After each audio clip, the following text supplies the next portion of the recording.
Ngasigi phongkiba tongan-tonganba pausisingdagi lokhatpa pau khara update pijari ahanbada maruoiba pau Ukhrul amasung Kangpokpi districtki tongan-tonganba mafam anida nomai kapnabada mioi ani sokle wari sanasi yaramdaba Kukijo councilki ahanba oina hojikti wari sanare yanabadi leitri CM na phongdokre karigumba ani suba roundgi wari sanarabadi Imphalda oinaba hena angamba thakta honagani hairikli NREF thengnaba mafamda mayoknaraga hatkani haina KZVB na phongdorakli CM na Guwahati da chatlaga Kukijo council ki miyotsinga wari sanaba haibasi miyamgi ikai kumnaba manganbani haina kokomina phongdorakli Guwahati da Manipur lengak wari sanakiba aduda karigumba makhal amatagi warep lawba natraga yanakiba wafam laiti haina KZC ki maikaidagi phongdorakli lengak wari sanabada yawruba Kuki gi KZC ki lusinba amagi mayumda miyamna attack chathakre drug cartel sing phanaba IDP sing hunda laita hanaba Amit Shah na Chief Minister da khangalakre state asida drug lalonba singi mathakta chapchaba action lokhatnaba Union Home Minister gi directive thagatpa phongdorakli arambai tingolna Irang asi loisinba ngamdaba khwaidagi sonba lengak oire haina Megha Chandrana phongdokre ngasi pangthokadoriba Assam gi election mangoinana Alpha Aina attack chatharakpada commando personnel mari sokle Jaliangrong area da nongoi kapnaba amasung hingsa gi thongdoksing thoganbiganu haiduna nupi oibisingna rally chatkre Strait of Hormuz hangdoknaba Donald Trump na Iran da pung 24 gi matam thakre haugi maman wangkalakbugi chaiteng April amadagi miyamna phangba hawragani Adomna hojik yengberiba channel asi Kanglei Pauthang YouTube channel ni channel asida iramdam amadi mapalamgi maru oiba pausingi update taba amadi yengba phangbigani channel asina pau upload tawrakpa matamda adom-adomgi device da notification uba phangbinaba amadi channel asibu pungning thogatbiba oina sungsoi soidana subscribe tawbiduna bell icon nambiyu haijabaga loinana Ngarang Ukhrul amasung Kangpokpi district ki tongan-tonganba mafamsingda nongmai kapnakhibagi tawdokta misam ani sokle haina Ihang Bongpi Working Committee amasung Kuki CSO Working Committee na thadokpa cherolsingna palli cherolsing asina hai tangkhul khulai paibasing oiramgani haina singnabasingna ngarang ayu anganbada Changkai Khulda nongmai kaplakhi tungda Lepland Pingpung Road nongmai kapagi tawdok thoki ngarang ayu pung 7:30 rom taba matamda Tingpung amasung Lepland anigi marakta chatpa auto rickshaw amada Sanagaiten romdagi automatic rifle sizinaduna nongmai kapsilakhi maduna maram oiraga gari adu accident thoki thawdok aduda nupi ama yauna miyoi ani asok apan nangki soklaba nupi adugi khwangda nongmai maruna panbagi dakpham leiramki amadi mahak aruba phibamda laikanari thawdok adugi mamangda ngarang ayuk pung 5:35 rom taba matamda sakhangdaba singna Sangkai Khulda nongmai maru ahum mari kapsilakpadagi khunja sing mipainaki thawdok aduda asok apan natraga misiminadi yaukhide hairi thawdok sing asi yamna laibak thibani Sanagaithelda leiriba Marisuba Maha Regiment na thawong asigi mayokta action amata lokhatana leikhi hiram asigi matangda mari lenaba authority na lokhatpham thokpa action sing lokhatpiu haina taksilakli Kumja lising ani kunmari ki December 19 da Kukijo Council haibasi masak khangde asigumba organization ama leite haina matamadugi lengakna phongdokraba tungda Chief Minister Yumnam Khemchana Kukijo Council ki mihut kangbo sing invite tawduna ngarang Guwahati da kana amata yawhandana mifam ama pangthokre mifam adu yawruraba tungda Chief Minister Imphal halakre amasung numit yungba matungda Imphal gi ISBT da semgat sakaliba sing yengsinbagi khongsata mahangna paumitsingda haiki hana wari sanasi haiba yarakkidraba Kukijo Council ahanba oina yaraktuna ngarang wari sanakhare masimak afaba khongthang amani mahakna hai Manipurda maitei amasung Kuki phurupki marakta thajanaba hanjilhanduna ingtapa phibam lehanabagi pandamda lokalakpa khongthang singi saruk ama oina Kukijo Council ga wari sanakhibani state asigi oina khwaidagi laibak thiningai oiribasi IDP sing masa masagi mayumda hanjilhanba ngamdabagi matang asini nakal animaki IDP sing mayumda hanjilhanningi adubu thajanaba leitribanina yadabagi wafamni hairiba wafam asisu ngarangi mifam aduda putoktuna khanakhi kangluk anigi marakta ꯃꯄꯨꯡ ꯐꯥꯅ ꯊꯥꯖꯅꯕ ꯂꯩꯔꯕ ꯃꯇꯝ ꯑꯗꯨꯗ IDPꯁꯤꯡ ꯃꯁꯥ ꯃꯁꯥꯒꯤ ꯃꯌꯨꯝꯗ ꯍꯟꯖꯤꯜꯍꯟꯕ ꯉꯝꯒꯅꯤ꯫ ꯁꯦꯟꯇ꯭ꯔꯦꯜ ꯐꯣꯔꯁꯦꯁꯁꯤꯡꯅ ꯃꯇꯝ ꯄꯨꯝꯅꯃꯛꯇ ꯉꯥꯛꯁꯦꯟꯗꯨꯅ ꯂꯩꯕꯁꯤ ꯑꯣꯏꯊꯣꯛꯂꯣꯏ꯫ ꯇꯣꯉꯥꯟ ꯇꯣꯉꯥꯟꯕ ꯀꯥꯡꯂꯨꯞꯀꯤ ꯃꯤꯑꯣꯏꯁꯤꯡꯅ ꯍꯧꯈꯤꯕ ꯊꯧꯗꯣꯛꯁꯤꯡ ꯀꯥꯎꯊꯣꯛꯅꯗꯨꯅ ꯑꯃꯅ ꯑꯃꯕꯨ ꯉꯥꯛꯄꯤꯔꯕ ꯃꯇꯝꯗ ꯊꯥꯖꯕꯒꯤ ꯆꯥꯡ ꯍꯦꯟꯒꯠꯂꯛꯀꯅꯤ꯫ ꯍꯤꯔꯝ ꯑꯁꯤꯒ ꯃꯔꯤ ꯂꯩꯅꯅ ꯋꯥꯔꯤ ꯁꯥꯅꯅꯕ ꯈꯪꯍꯟꯈꯤꯕꯗ KZCꯅ ꯍꯔꯥꯎ ꯍꯔꯥꯎ ꯌꯥꯔꯛꯂꯤꯕꯁꯤ ꯑꯐꯕ ꯈꯣꯡꯊꯥꯡ ꯑꯃꯅꯤ꯫ ꯉꯥꯛꯄꯤꯕ ꯑꯃꯁꯨꯡ ꯀꯥꯎꯊꯣꯛꯅꯕ ꯍꯥꯏꯕ ꯋꯥꯈꯜꯂꯣꯟ ꯑꯁꯤꯗ ꯌꯨꯝꯐꯝ ꯑꯣꯏꯔꯒ ꯃꯤꯄꯨꯝ ꯈꯨꯗꯤꯡꯃꯛꯅ ꯁ꯭ꯇꯦꯠ ꯑꯁꯤꯗ ꯃꯄꯨꯡ ꯐꯥꯅ ꯏꯪ ꯇꯞꯄ ꯐꯤꯚꯝ ꯍꯟꯖꯤꯜꯍꯟꯅꯕꯒꯤ ꯍꯣꯠꯅꯕ ꯇꯉꯥꯏꯐꯗꯕ ꯂꯩ꯫ ꯁꯦꯄꯔꯦꯠ ꯑꯦꯗꯃꯤꯅꯤꯁꯇ꯭ꯔꯦꯁꯟꯒꯤ ꯗꯤꯃꯥꯟꯗ ꯇꯧꯔꯛꯂꯤꯕ ꯑꯁꯤꯒ ꯃꯔꯤ ꯂꯩꯅꯅ ꯍꯪꯈꯤꯕ ꯋꯥꯍꯪ ꯑꯃꯒꯤ ꯄꯥꯎꯈꯨꯝꯗ ꯆꯤꯐ ꯃꯤꯅꯤꯁꯇꯔꯅ ꯍꯥꯏ ꯃꯅꯤꯄꯨꯔꯒꯤ ꯑꯄꯨꯟꯕꯒꯤ ꯁꯛꯇꯝ ꯀꯥꯏꯍꯜꯂꯣꯏ ꯍꯥꯏꯕ ꯋꯥꯐꯝ ꯑꯁꯤ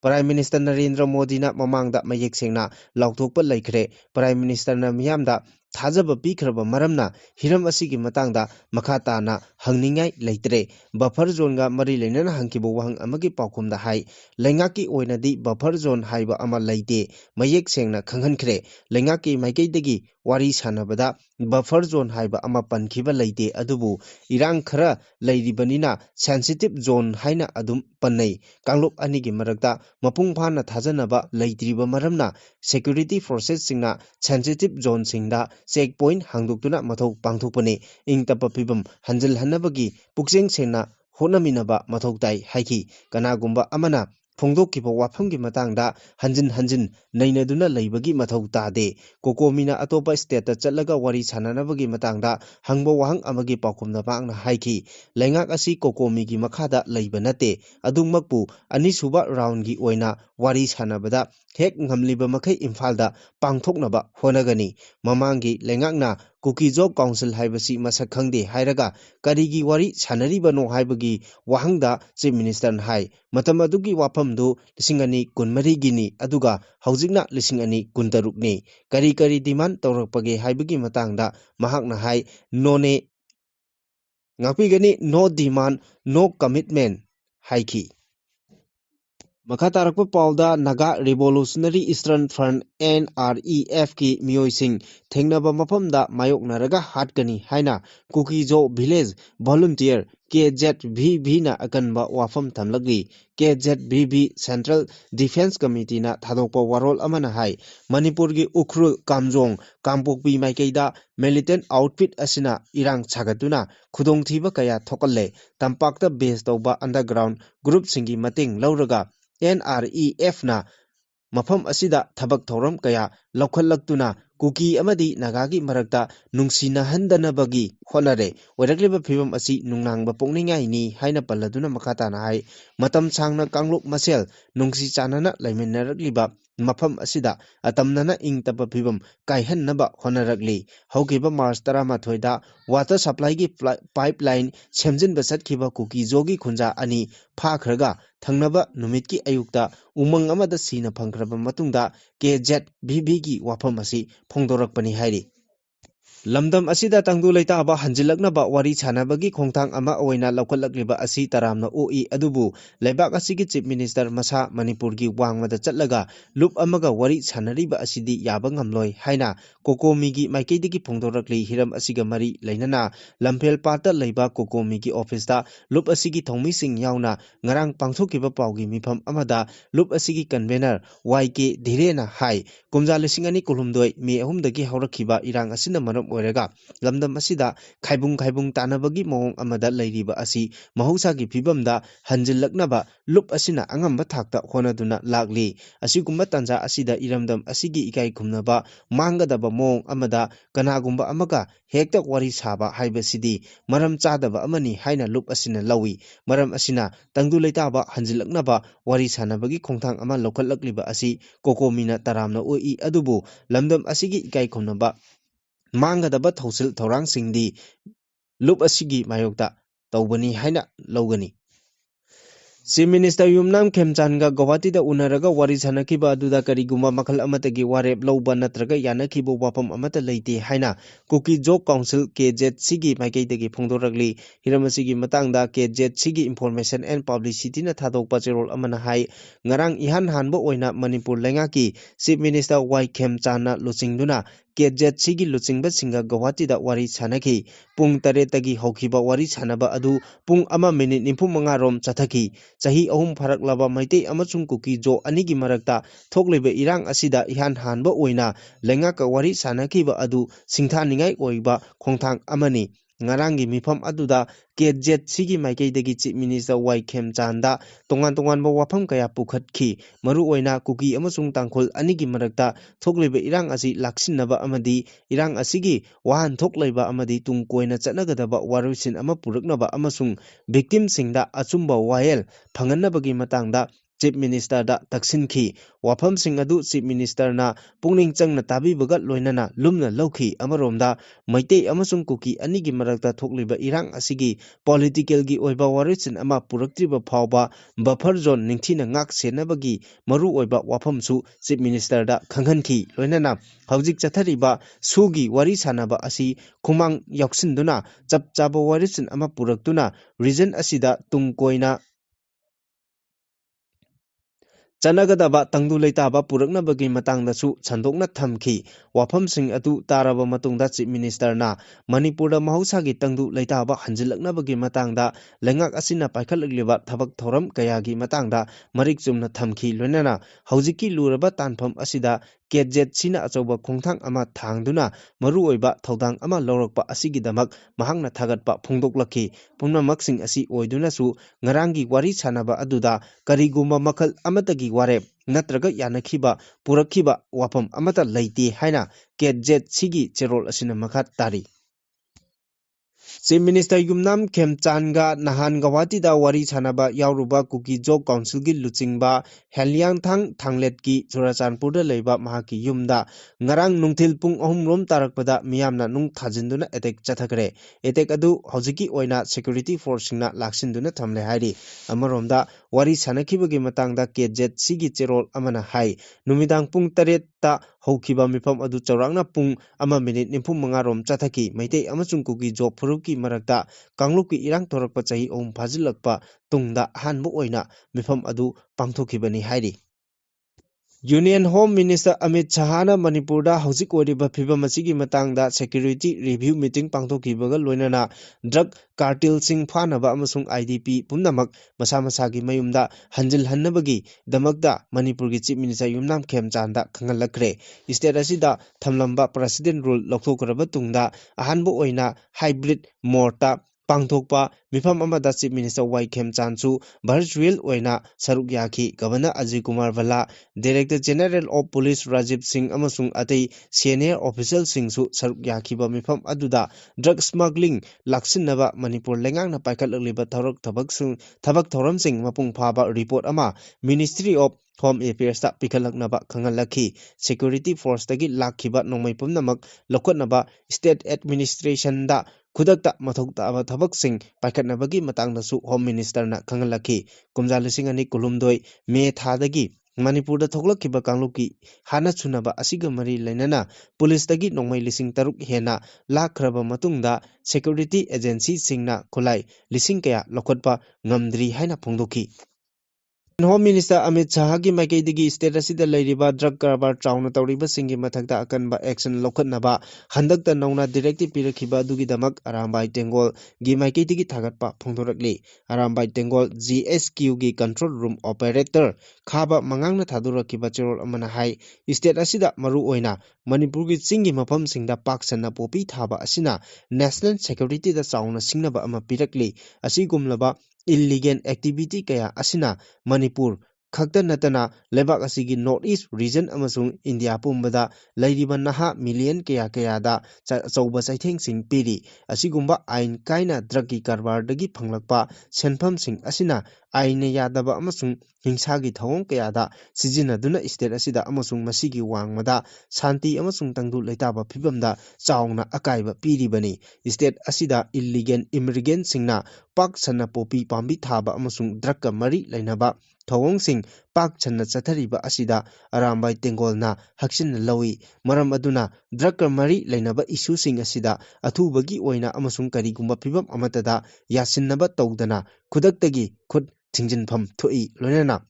Ngamdam asigi ain kaina sangsilakliba illegal immigrant khandokhinaba NRC toba yauna akanba section thorangsing paikhatnaba Union Home Minister da appeal tawri asigumba akanba thorangsing asina state asida shanti tangdu leitaba amasung nungsi chanaba purakani loinana lamdam asida leiminariba community singi marakta hanagumna nungsi chanaba purakpa ngamgani haiki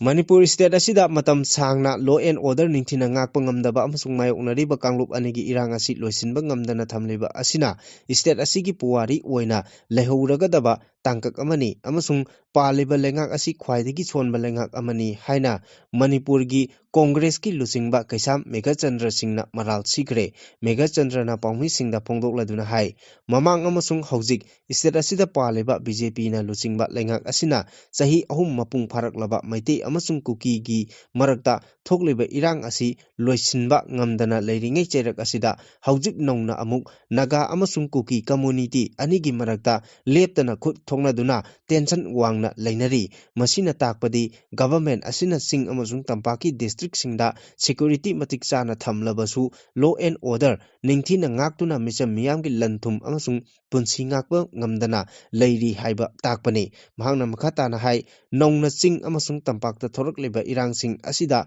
state amasung central government na matam chana act tawduna laksinba ngamdri masina takpadi state amasung central force anigi marakta coordination watpana maram oiraga thoklakliba thawngsing asi matam chana laksinba ngamdabani asigumba phibam asida state asida law and order ngaknaba khonaba haibasi yamna luba khongthang ama oina state government asina mayoknari haiki tampaki district singda violate oiba thawdoksing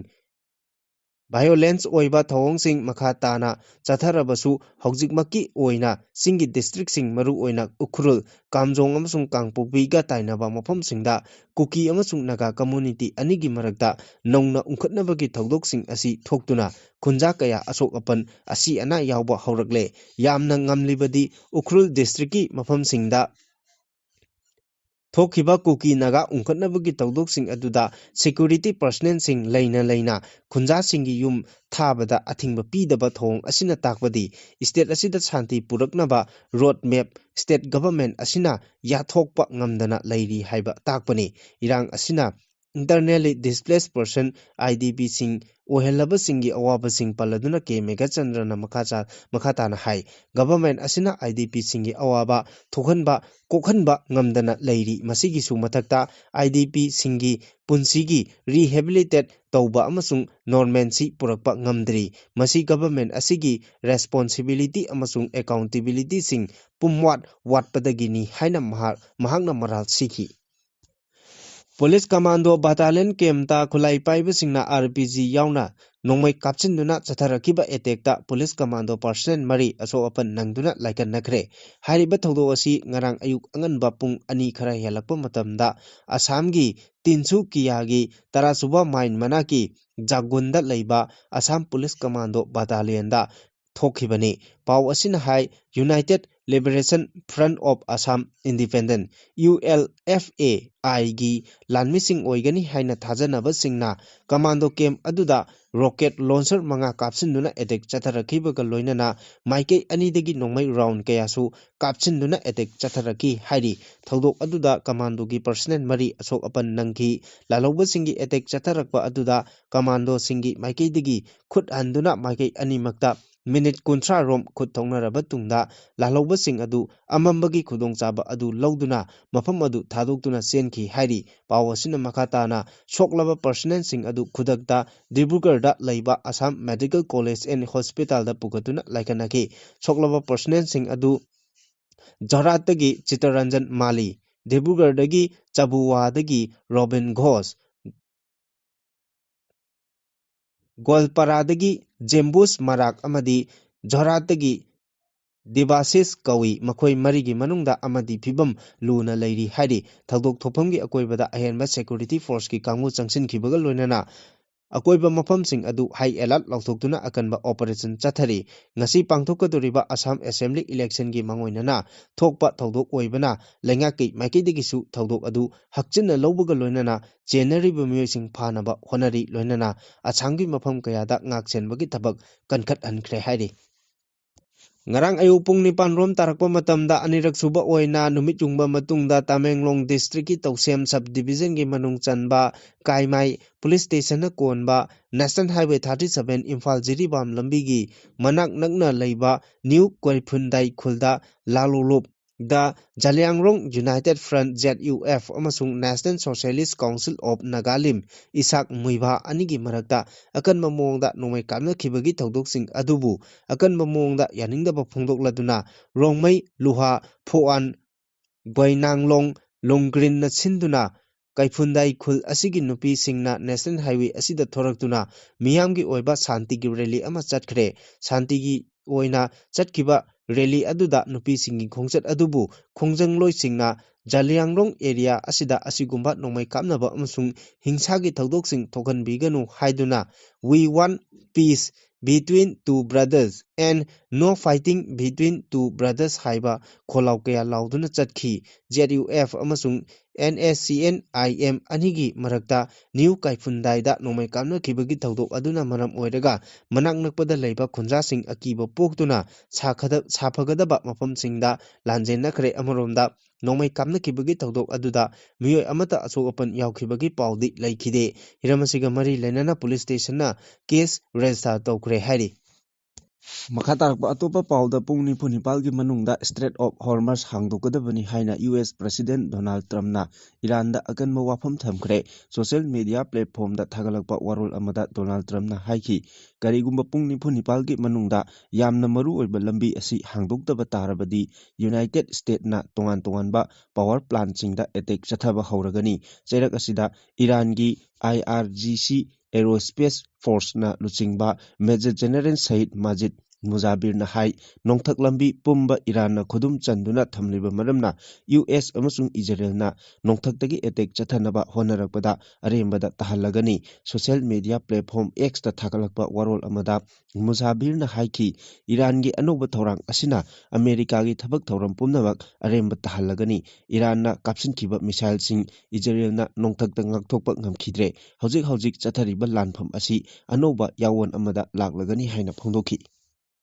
Aviation turbine fuel ki maman wangkalakpagi chaitheng April amadagi phangba hauragani haina Union Civil Aviation Minister Ram Mohan Naidu na phongdokre Minister na haiki tha kudingi oina ahoba numita ATF ki mamal leptana lapkone maram aduna maman hengkalakpagi chaitheng asi miyamna April amadagi phangba hauragani ATF haibasi ningthina refine toraba petroleum product ni tongan ba aircraft singda sijinariba thau makhal sing asi malemgi oina mamal wangkalakpa thengnare West Asia gumba thau marang kaina puthokpa mafamsingda tangdu leitadaba phibam laklaba matamda ATF ki maman hengalakpa thengnai masina maram oiraga aeroplane gi atongmalsu hengalai tongan ba aircraft carrier singna thengnariba kudong chadaba singi matangda minister na hai hojik oirakliba phibam asiga mari leinana tongan ba airlines amasung ministry singa haktengnana wari chanari lan gi chaitheng asina maram oiraga aviation sector khakta natana